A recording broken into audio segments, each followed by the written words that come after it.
So what's up guys, I am BlackOpsAmazing, welcome back to another zombies video on the channel, doing another Q&A where we take your questions from the comment section below and we answer them to do with the zombie storyline, Easter eggs and other things as well. As always, if you guys go on to enjoy today's video, you know what to do, drop a like rating, only if you feel like it. If you don't want to, it's totally fine, it's up to you guys. Make sure you are subscribed to stay up to date with the latest zombies videos on the channel. Also click the bell notification icon as well. Thank you guys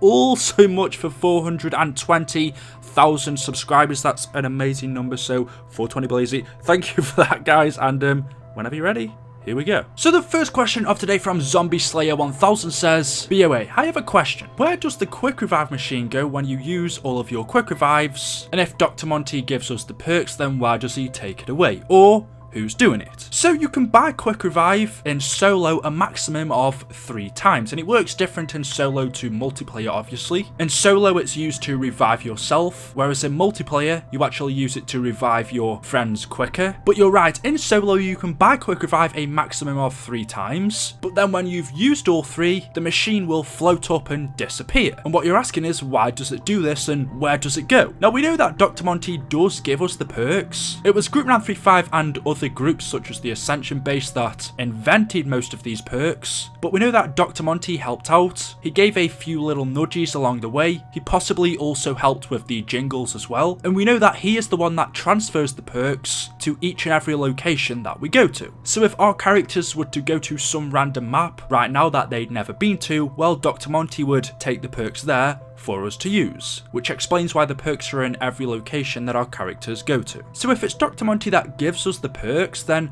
why, when we use quick revive 3 times, does it disappear? Is this Dr. Monty taking it away, or is it someone else? Well, like a lot of things in zombies, this is one of those things that we just have to guess. You could just put it down to game logic. If Treyarch were to give us quick revive more than 3 times, it would make it easier, it wouldn't make the game a challenge. So you could just say it's that, but as always, everything in zombies means something, so we could try to come up with an explanation. And this could be to do with Dr. Monty. Maybe our characters knowing that we can only have this perk 3 times makes us try harder. I mean, some people are still convinced that Dr. Monty is a bad character. He's actually evil, he's the devil in disguise. So maybe he takes it away the 3rd time because he wants us to die. Or maybe it's nothing to do with Monty at all, and simply the way this perk machine works is it can only be used 3 times before it goes. That's just how it was made. I have no idea how this thing works. That's just how it is in game, and that's really all I could think of. They don't really seem to make much sense, but since this hasn't been explained, by the way, this is the only perk that does that, no others. Not Juggernog, Double Tap, Speed Cola, just Quick Revive. So it's hard to come up with a logical explanation, but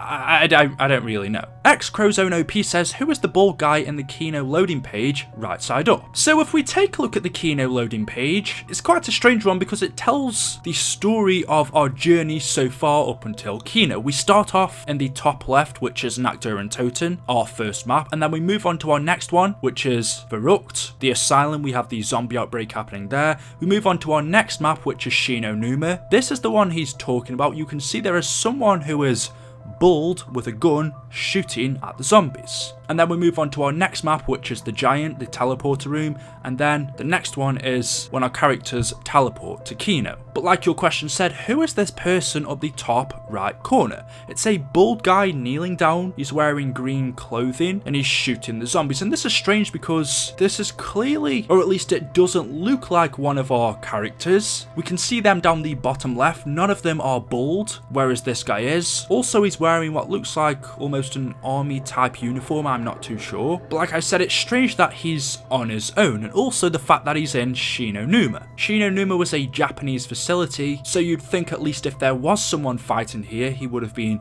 Japanese. Of course, he could be a bald Japanese guy, but you'd also think he was a member of Division 9, and that to me doesn't look like Division 9 uniform. So we just have some random bald guy shooting at zombies in KINO Numa. It doesn't make sense. And it's actually not something I've noticed before. I've seen this loading screen hundreds of times, but I've never actually noticed there is someone other than our OG characters in this loading screen. And it actually doesn't make sense. Because as far as we know, to do with the story, there was no one that went to KINO Numa to fight off against the zombies other than our OG characters. Or actually, there was one person that we know that went there, and that was Peter McCain. But of course, Peter hung himself in the main area. Before he even got a chance to land on the ground, his parachute got caught in the building and he ended up hanging himself and dying. And of course he also had an arm missing. Peter McCain also wasn't bald, whereas this guy, he's got both his arms. As far as I can tell, I actually can't see his forearm. He's bald, which Peter wasn't, and his uniform isn't exactly the same, but could this have been Peter? If it wasn't him, it's not the OG characters, then who is it? That is definitely a strange one. It's not something that's mentioned in our storyline, and it's not really something that makes sense, so honestly, I don't know. To me, that's really random that Treyarch would have just added someone in onto this loading screen. They could have easily left it with just zombies everywhere, but instead they decided to add someone in shooting the zombies. That's not our OG characters. For me, that's quite suspicious. The next question from Extreme Gamer says, hey BOA, where do the premise characters go after Origins? And also, where does the Maxis drone go? Love your videos, keep up the good work. So the characters all kind of go in different locations. After you complete the Origins Easter egg and you send the Maxis drone up through the portal in the sky, the Maxis drone goes over to the house to Dr. Monty. Dr. Monty takes his brain out of the drone and puts him inside of a physical body. So Maxis is now in the house, in a body with a brain, he just doesn't have a soul. As for the premise characters, well, Richtofen goes off on his own journey to find the Chronorium and also find the summoning key. As we know, he goes to Shadows of Evil to collect the summoning key from the reporter, while Takeo, Nikolai and Dempsey go off to all different locations such as Brazil, France, the moon, to kill as many versions of the original Richtofen as they can. Richtofen told them to go off and kill different versions of the 1.0 Richtofen so they can complete the plan. So that's exactly what they did. Like I said, they went to the moon, Brazil,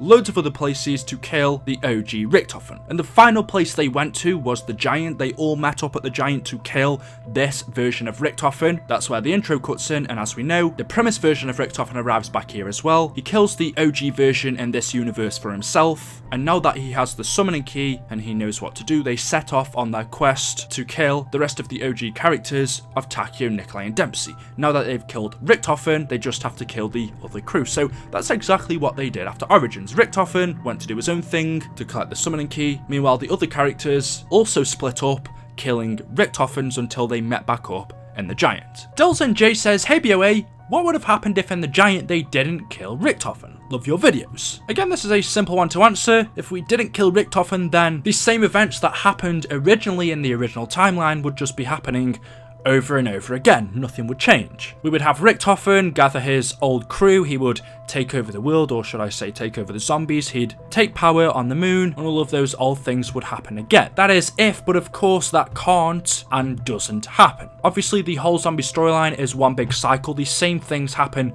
over and over again. We are trapped in this big loop. So you can see what would happen if Richtofen didn't kill himself and the Giants, and I've just given you my guess as to what would happen. Of course, we don't know that for sure because that's never going to happen. We are in a cycle where the same events happen over and over again, and if they don't, well, we don't know what would happen because the cycle's never been broken. Would Dr. Monty just send us back in time to do that event over and over again until Richtofen is killed, and then we progress onto the next map, Horizon Draka, Zetsubo-no-Shima. As we know, if we mess something up in a map, if we die or do something wrong, then we just get sent back to the beginning. So us not killing Richtofen in the Giant could mean we just get sent back to the beginning until we do. So you can always say what would happen if this or if we did that, but because we're stuck in one big loop, at least that's what we think, no matter if we want to change something, we can't, because the same thing has to happen over and over again because we are stuck in this infinite cycle. That is until we break it. Will we ever break it?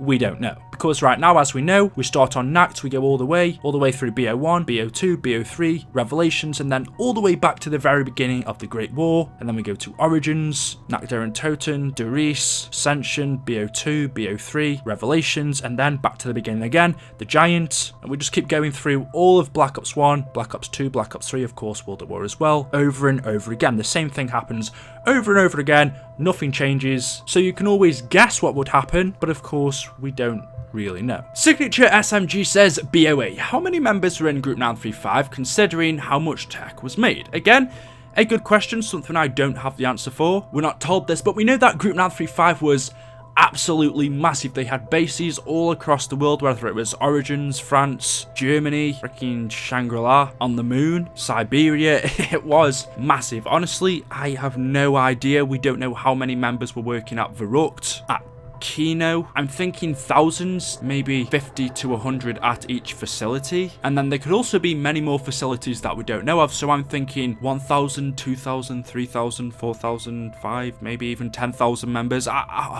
It's so freaking difficult to say. But they would have had to have a lot of people employed to do all of the things that they did. So anyway, guys, there we go. That is all I have for you for today's video. As always, hopefully you have enjoyed. By now you know what to do, so I don't need to ask you guys. Make sure you are subscribed to stay up to date with the latest videos. Click that notification icon, leave your questions in the comment section below, and I will see you guys in the next one. Until then, goodbye.